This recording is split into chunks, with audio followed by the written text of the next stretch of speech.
Hello ladies and gentlemen, welcome again kwenye kipindi chetu hichi kifupi cha mahusiano na maisha ya ndoa. Utakuwa nami mtangazaji wako kwa majina ni The King Hippopotamus TZ, na hii ni KQ Relationship. Ningeomba kufafanua maana ya KQ. KQ maana yake ni kifupi cha Kings and Queens. Yaani kizungumzia kuhusu KQ na maanisha kuwa K inasimama badala ya kings na Q inasimama badala ya queens. I mean KQ relationship. Kings and queens relationship. Wafalme na malikia kwenye mahusiano. Mahusiano ya malikia na wafalme. Unadhani umenielewa? Wewe mwenye kichwa kigumu kama tofali wewe nakuchapa viboko. Shenzi kabisa. Hiyo ni KQ. Asante kwa kuelewa neno KQ inamaanisha nini. Ningeomba tuendelee na kipindi chetu, kwani natumai kila mtu ameelewa ni nini maana ya KQ relationship. Asante. Mada ya leo inasema kuwa usifananishe au kujumlisha tabia ya mwanamke au mwanaume mmoja na wanawake au wanaume wengine. Kwa ambao hamjanielewa, nimemaanisha kuwa kuna ile tabia ambayo wanawake wanasema kuwa wanaume wote ni mbwa, au wanaume wanasema kuwa wanawake wote ndo wale wale. Hivyo ningeomba kuweka sawa hilo swala. Ipo hivi, sasa leo nina elimu juu yenu.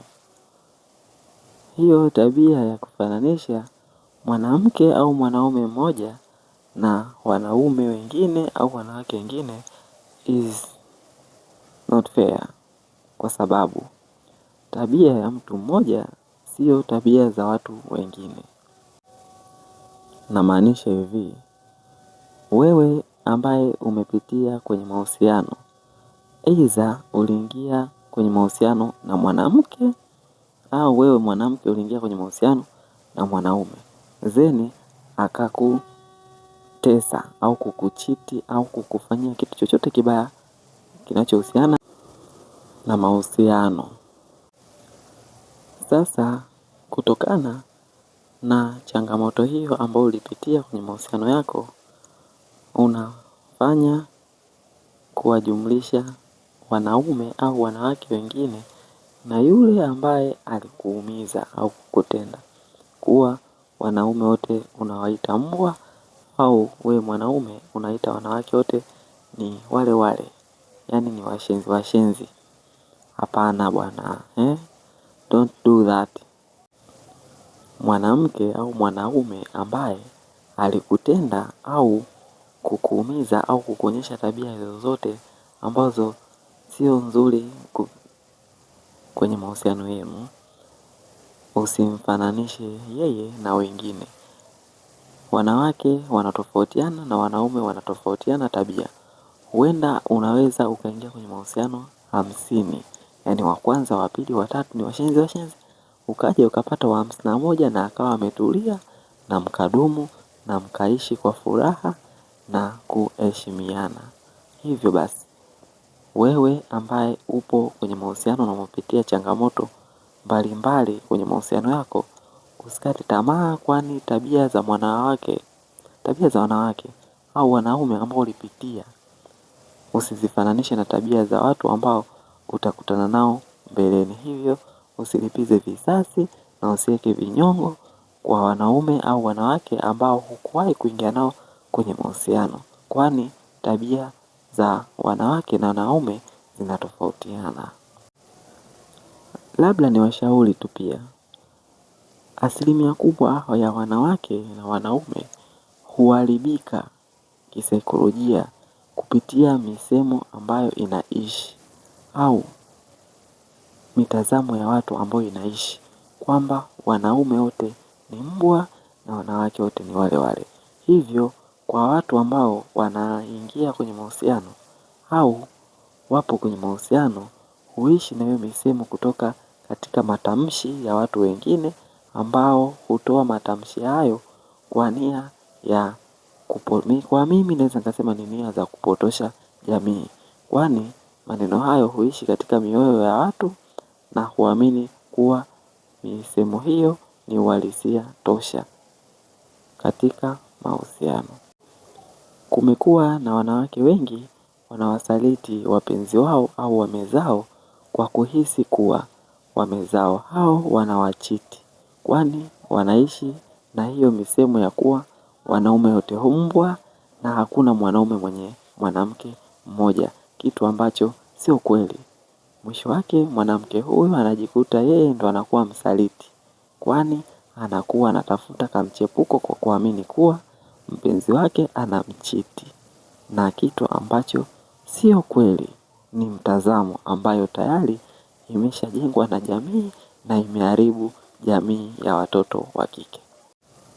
Pia kwa wanaume wanaishi na msemo kuwa wanawake wote ni washenzi, vitabia vyao ndo vile vile, kitu ambacho sio kweli. Hayo mahusiano yako ambayo ulipitia na changamoto zako zisikufanye kuamini kuwa wanawake wote wana tabia za hovyo hovyo.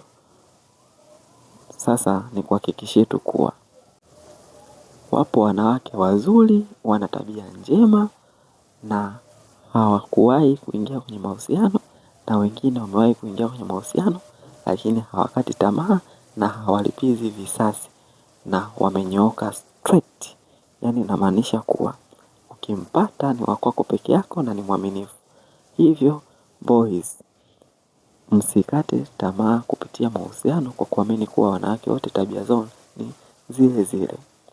Mfano mimi mtangazaji wako nikiletewa rengerenge na wanawake wa huko nyuma huko, aidha mahusiano ya kwanza akanichanganya, mahusiano ya pili akanichanganya, mimi huwaga siangalii na kufananisha tabia za hao vitoto vishenzi vya nyuma huko vilivyonisumbua na wale wa mbeleni.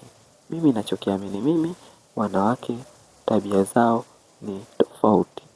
Hivyo mwanamke ambaye nitaingia naye kwenye mahusiano tena nitaamini kuwa ana tabia zake. Hivyo na yeye akinichanganya nitamrudisha huko nyuma, naendelea tena mbele. Yaani hakuna kukata tamaa kwenye mahusiano. Ni hivyo, hakuna kukata tamaa kwenye mahusiano, kwani tabia za hao ambao wamekuchanganya usizifananishe na hao wengine ambao utakutana nao mbeleni. Nawakumbusha tena, usifananishe au kujumlisha tabia ya mwanamke au mwanaume mmoja na wanawake au wanaume wengine. Kila mtu na tabia zake, hivyo unatakiwa uachane na hizo imani potofu ambazo zinapotosha jamii, kwa kuwa wanaume na wanawake hupotoka na kujikuta wanakuwa wasaliti kwa wanawake au wanaume ambao wanawapenda, kwa kuwahisi kuwa wanawasaliti na kuwachiti. Hivyo na wao wanafanya kama kudefense. Yaani namaanisha kuwa kukaa aware kwa kuamini kuwa na wao wanawachiti au kuwasaliti, kitu ambacho sio kweli. Naona muda unanitupa mkono. Hivi sasa ni saa zote na dakika zote. Hivyo ningeomba tukutane kwenye kipindi kijacho cha mahusiano na maisha ya ndoa. Hii ni KQ Relationship. Kama unanitazama kupitia YouTube, ningeomba ubonyeze hako kadude hapo kameandikwa subscribe. Na kama unanitazama kupitia Facebook, Instagram na TikTok, ningeomba unifollow kupitia page ambayo inaitwa KQ Relationship, na mimi host wako ni follow kwa page ambayo natumia kama King Hippopotamus TZ. Hii ni KQ Relationship. Tukutane tena kwenye kipindi kijacho. Asante, goodbye.